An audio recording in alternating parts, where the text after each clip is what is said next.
O quarto era frio, estéril e à prova de som, feito sob medida para deixar qualquer um se sentindo isolado do mundo.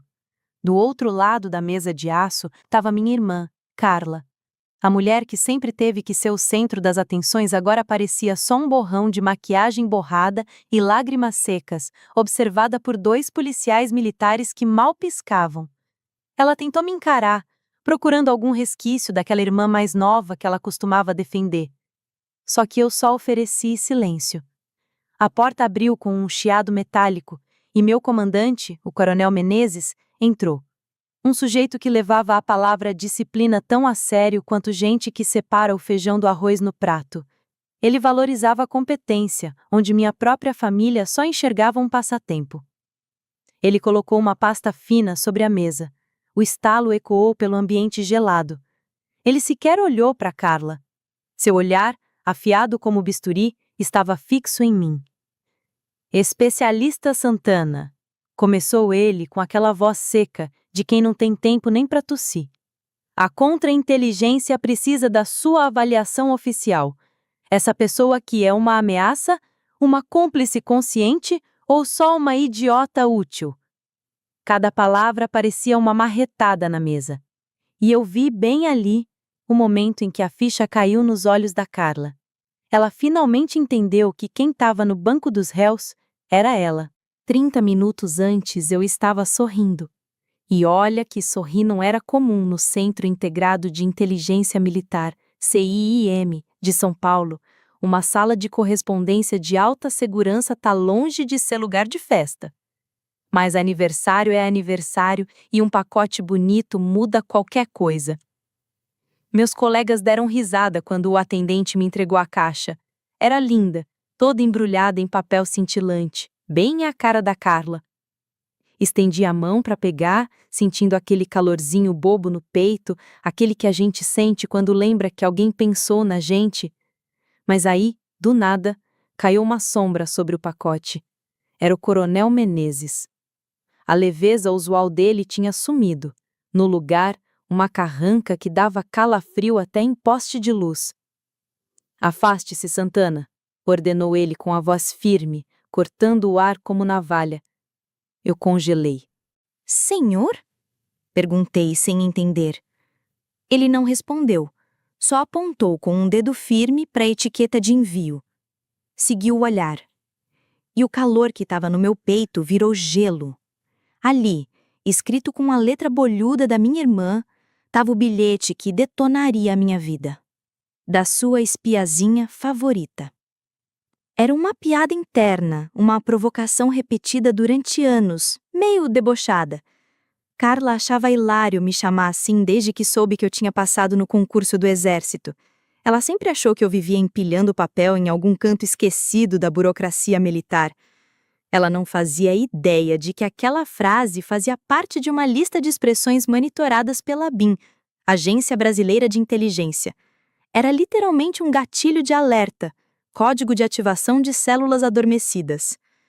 E o prédio inteiro entrou em alerta. O pacote foi isolado, a sala foi evacuada, e eu fui direto para a sala de interrogatório. Para entender o tamanho do estrago que ela causou, é preciso entender as duas vidas que eu levei. Para minha família, eu era só o fantasma no canto da ceia, a filha calada, a irmã sem graça. Nada disso ficou mais claro do que no nosso último Natal. A noite toda foi, como sempre, o show da Carla. Minha irmã, gerente de redes sociais, movida a cafeína e curtidas, dominava a sala como apresentadora de programa de auditório. Ela falava, sem parar, empolgada com uma campanha viral que tinha criado para um refrigerante. A história incluía estatísticas, hashtags e um gif dançando. Todo mundo estava hipnotizado, rindo e admirando. Meu pai, o senhor Santana, parecia inflado de orgulho. O tipo de homem que mede sucesso pela quantidade de gente que balança a cabeça dizendo parabéns num coquetel. Recebi minhas notas da bateria de aptidão linguística da defesa. Fiquei entre os 1% melhores. Silêncio. Meu pai franziu a testa, não por orgulho, mas por confusão. 1% do quê, minha filha? Perguntou ele, como se aptidão linguística fosse nome de remédio. Esticou o braço, deu um tapinha frio na minha mão e soltou. Que bom, querida. Todos aqueles livros estão servindo para alguma coisa, né? E então completou, sorrindo para Carla. Mas sua irmã está lá fora, no mundo real, fazendo as coisas acontecerem. Carla me olhou, não com desprezo, mas com pena, o que sinceramente era pior. Na minha cabeça passou um inventário de memórias, a medalha da Feira de Ciências que nunca foi exposta, as bolsas de estudo ignoradas, os elogios que nunca vieram. Meu mundo real era outro. Não era uma sala cheia de risadas e piadas ruins. Era uma sala isolada, classificada, onde a luz azul dos monitores iluminava dados criptografados e o ar era denso de concentração. Era lá que eu existia de verdade, onde eu deixava de ser a Ana calada, onde eu era Alfa X. Algumas semanas antes daquele Natal, eu estava de plantão. Com os fones nos ouvidos, eu analisava sinais brutos vindos de uma região de alta ameaça. Meus olhos treinados vasculhavam o emaranhado de dados, caçando padrões escondidos como quem procura agulha no palheiro. E então eu vi algo minúsculo, quase invisível, mas real. Uma microvariação na transmissão digital, um jitter, como a gente chamava. Era uma falha tão sutil que podia ser confundida com ruído. Mas meu treinamento me dizia outra coisa. Era a assinatura digital de um sinal clandestino. Alguém se pendurando num canal seguro, sem convite. Um espertinho tentando invadir a rede Infobrasil. E ninguém mais parecia ter percebido. Meus dedos correram pelo teclado. Redigi um relatório direto ao ponto. Alertei sobre a invasão, rastreei o possível ponto de origem e recomendei contramedidas imediatas. Não assinei com meu nome civil, mas com o meu indicativo de chamada. Alfa X. Menos de 5 minutos depois, ouvi a porta atrás de mim. Era o Coronel Menezes, um veterano da inteligência, carrancudo, olhos de falcão e palavras contadas na colherinha.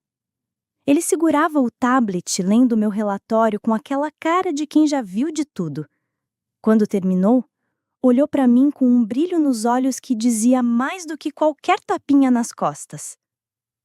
Boa pegada, Alfa X, murmurou ele, sério, mas com um respeito que eu nunca recebi, nem do meu pai.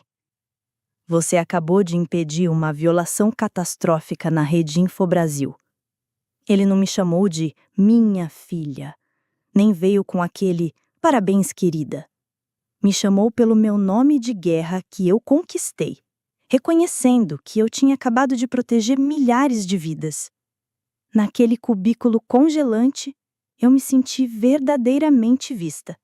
Pela primeira vez. Essa era a minha realidade. Mas quando tentava explicar isso para minha família, era como falar grego com o papagaio. Lembro de uma ligação com minha mãe, a senhora Santana, uma mulher que vivia pela estética de uma família feliz, tipo comercial de margarina. Tentei desabafar depois daquele Natal desastroso, e a resposta dela disse tudo. Ana, você precisa entender, disse com aquela voz doce que ela usava para apagar incêndio com gasolina. A vida da Carla é muito pública. Tudo dela aparece. O seu trabalho é público também, sim, e estável, o que é ótimo. Mas a gente vê o que ela faz. Você, a gente nem entende direito. Ela precisa mais do nosso incentivo. Foi ali que a ficha caiu. Eles não eram apenas ignorantes sobre minha vida, eram deliberadamente ignorantes. Meu mundo era discreto demais, complicado demais, não se encaixava na narrativa da filha perfeita. Então, era mais fácil fingir que ele nem existia. Mais fácil idolatrar a estrela da propaganda do que tentar decifrar a filha que vivia nas sombras. Por anos, aceitei essa dualidade. No mundo deles, eu era a Ana silenciosa, funcionária pública que ninguém sabe o que faz. No meu mundo, eu era a Alfa X, a analista que caçava fantasmas. Mas depois do pacote da Carla, ficou claro, esses dois mundos iam colidir e eu não ia proteger ninguém das consequências. Quando o lockdown no Centro Integrado de Inteligência Militar de São Paulo foi suspenso, fui parar numa sala de reuniões gelada com o Coronel Menezes. Na mesa, só havia ele, eu e o pacote, o famigerado presente de aniversário, agora lacrado num saco plástico para evidências. Parecia inofensivo, quase bobo, mas causou um rebuliço danado. O coronel entrelaçou os dedos com aquele ar de quem vai entregar uma má notícia sem dó. Explicou que a frase escrita por Carla, da sua espiazinha favorita, era idêntica a uma senha de ativação usada por células da ABIN. Coincidência? Talvez. Mas a mensagem, somada ao fato de ter sido enviada diretamente para o CIIM, acendeu os alarmes automáticos. O programa disparada se chamava Bandeira Vermelha e o protocolo era inflexível. Qualquer possível ameaça de infiltração precisava ser investigada como se fosse real. O sistema não tinha coração, nem senso de humor. Reconheceu uma possível ameaça e exigiu o inquérito completo de contra-inteligência sobre o remetente. Até que se prove o contrário, a regra era simples: presumir má intenção. Enquanto ele falava, algo estranho aconteceu. Me senti calma, porque aquele era o meu território, um mundo de lógica. Carla lançou a pedra. O sistema reagiu como deveria, causa e efeito. Foi então que o Coronel Menezes me surpreendeu. Disse: podemos classificar como um caso doméstico não crível, um alerta exagerado. Posso fazer o relatório sumir, Santana. Por um segundo considerei. Seria tão mais fácil jogar tudo para debaixo do tapete, voltar ao ciclo de jantares abafados, presentinhos simbólicos e uma vida de invisibilidade confortável. Mas minha consciência tinha um caderninho, um livro-razão de todos os pequenos desrespeitos acumulados. Olhei para o saco de provas.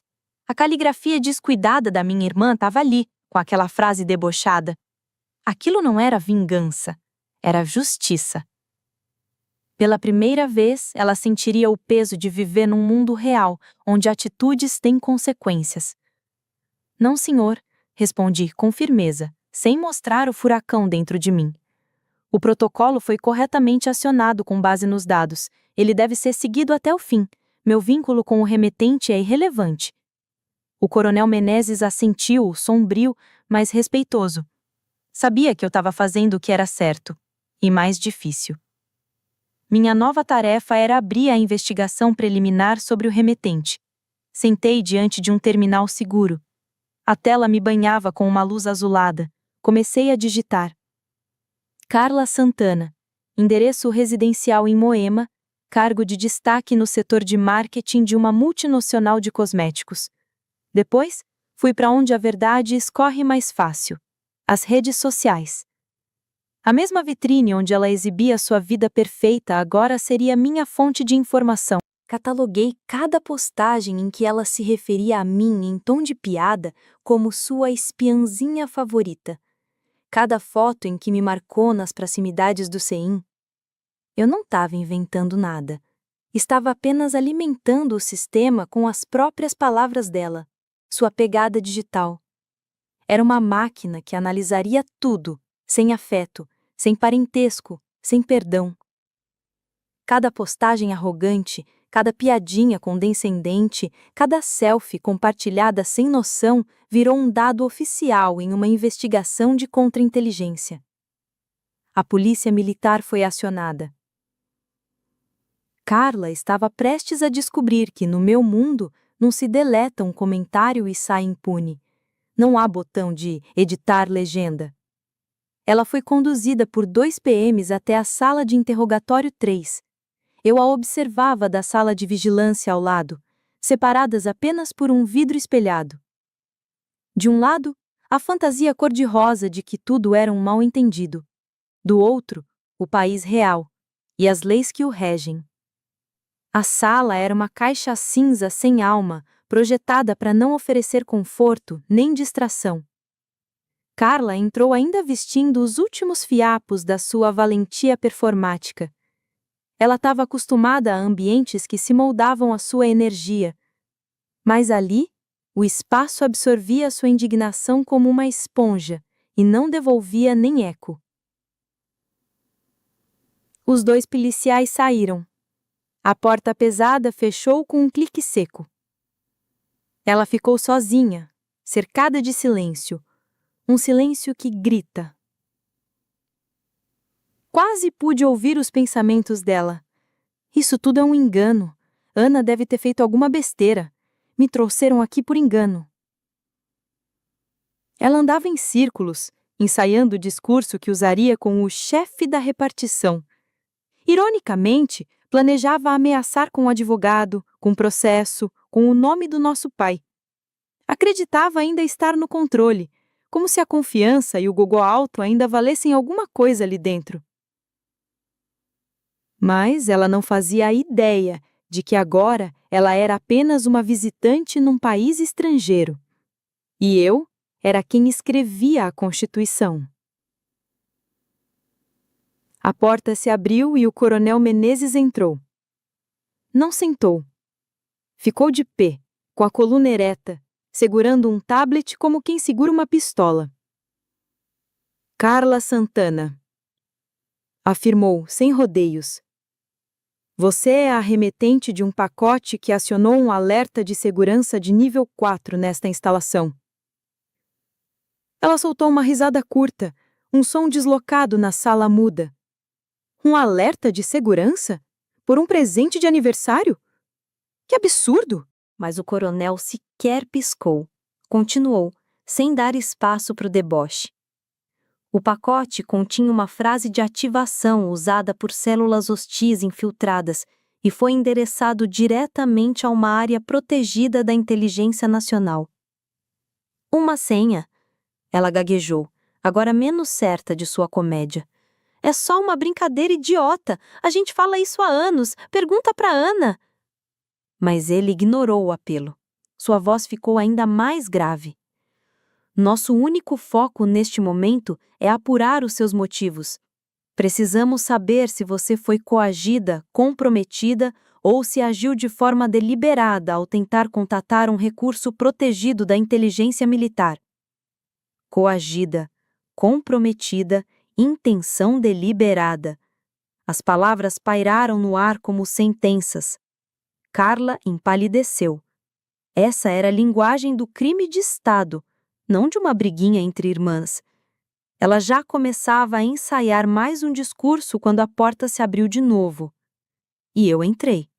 Não estava algemada, nem chorando. Estava com o meu uniforme militar limpo, impecável.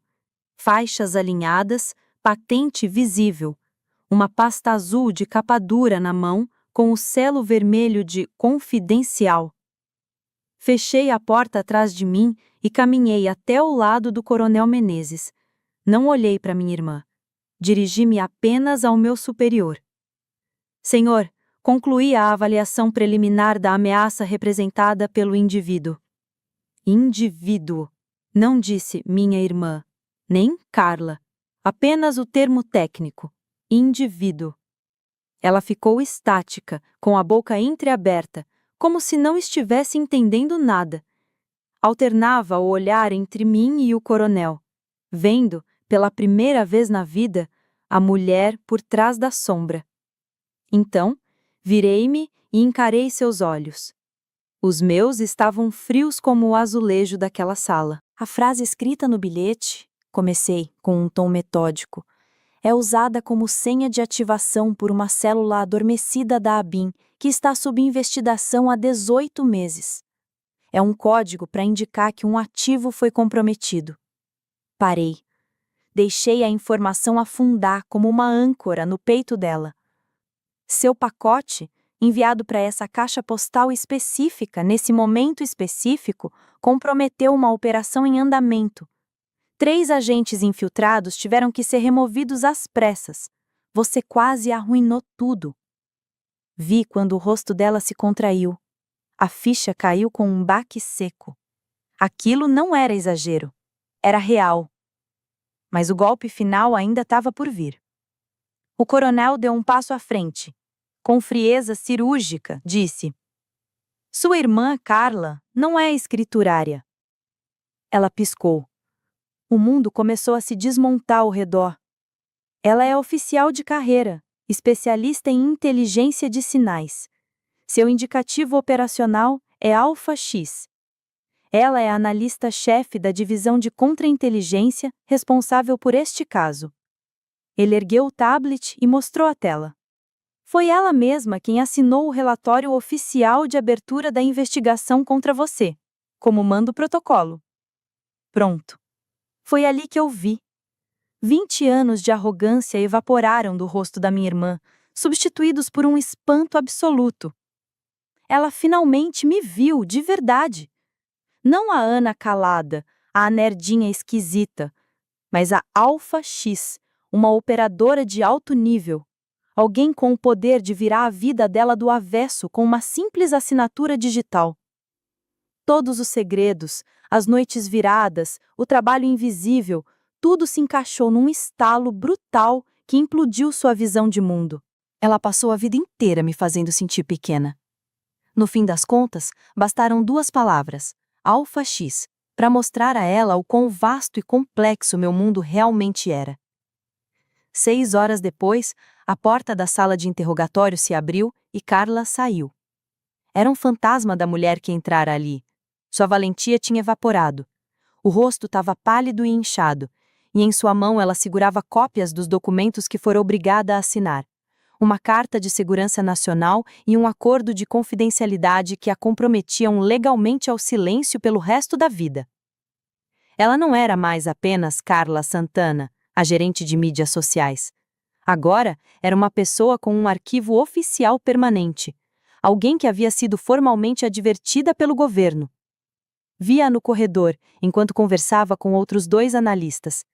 Ela deu um passo hesitante em minha direção, abrindo a boca para dizer alguma coisa, qualquer coisa. Não lhe dei chance. Encontrei seu olhar desesperado por um instante, dei-lhe um leve, quase imperceptível aceno de cabeça em sinal de descaso e virei-lhe as costas completamente.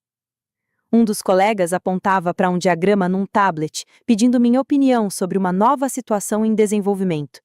Dei-lhe total atenção.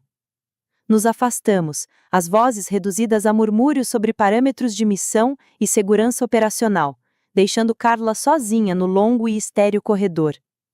Naquele momento, ela era invisível. E eu finalmente entendi. Nunca precisei que ela me enxergasse. 6 meses depois, eu estava no pódio de um auditório seguro dentro do CIM. A patente no meu uniforme tinha mudado. Eu era Tenente Ana Santana. À minha frente, uma turma de novos analistas de inteligência, rostos ansiosos e nervosos, um reflexo de mim mesma alguns anos antes. Na tela grande atrás de mim, um slide mostrava um estudo de caso anônimo. Processo de 73 bilhões de reais. Anomalia de origem doméstica. Era o relato de como um pacote aparentemente inofensivo, enviado por um membro da família, contendo uma frase codificada descuidadamente, ativou um protocolo de segurança em escala nacional. Era a minha história, despida de nomes e polida para servir de lição, sobre a importância da vigilância e a natureza implacável dos sistemas que protegemos. Eu não era mais a vítima da crise. Era eu quem ensinava a partir dela. Minha voz soava firme e segura enquanto eu guiava a turma pelos erros do processo e os riscos do comprometimento, transformando a disfunção tóxica da minha família em um recurso valioso para a próxima geração de analistas. O passado não era mais uma fonte de dor, tornara-se apenas um dado a ser analisado. Após o briefing, enquanto os analistas saíam, o coronel Menezes se aproximou. Ele exibia um raro e indiscreto sorriso. "Muito bem, tenente", disse. Aquele novo título, vindo dele, parecia valer mais do que qualquer elogio que minha família já tivesse me feito. Ele olhou ao redor, para a sala agora vazia. "Você transformou uma crise pessoal em força profissional. Demonstrou integridade incontestável quando mais importava. Essa é a marca de um líder." Suas palavras eram simples, diretas e sinceras. Reconheciam meu caráter, não apenas minhas conquistas. Essa era a minha nova família. Uma comunidade construída não sobre obrigações disfuncionais e regras não escritas, mas sobre respeito mútuo, propósito compartilhado e o reconhecimento silencioso de um trabalho bem feito. Era tudo que eu sempre precisei. Algumas semanas depois, estava em meu novo escritório, um espaço maior, com uma janela que dava para toda a instalação. A promoção trouxe novas responsabilidades. Eu estava imersa no planejamento de uma operação quando uma notificação por e-mail apareceu na tela. O remetente era a Carla. O assunto tinha apenas 2 palavras: sinto muito. Por um momento, fiquei olhando para a mensagem. Um pedido de desculpas. Aquilo que pensei que resolveria tudo. As palavras pelas quais esperei por anos. Cliquei para abrir, com uma estranha sensação de distanciamento. Era um romance, um longo, desconexo e patético muro de texto cheio de desculpas, autopiedade e súplicas por perdão. Ela escrevia sobre como nunca soube, como estava apenas brincando, como nossos pais ficaram devastados. Lamentava o que aconteceu, o impacto que teve em sua vida. Li os primeiros parágrafos e não senti nada. A velha ferida havia cicatrizado. O livro Razão interno, que carreguei por tanto tempo, estava finalmente fechado, totalmente quitado. A validação dela não era mais moeda que eu aceitasse. Sem pensar 2 vezes, movi o dedo para o mouse. Cliquei. O e-mail desapareceu na pasta de arquivos, sem resposta e sem ser lido. Voltei-me para o grande mapa holográfico na tela principal. Minha mente já estava na próxima missão. Minha paz, finalmente, era minha. Minha irmã me enviou um presente para me lembrar de quem ela pensava que eu era. Meu comandante mostrou a ela quem eu realmente me tornara. Se você já teve que provar seu valor num mundo que insiste em não te entender, compartilhe sua história abaixo. Nesta comunidade, seu sinal sempre será recebido alto e claro.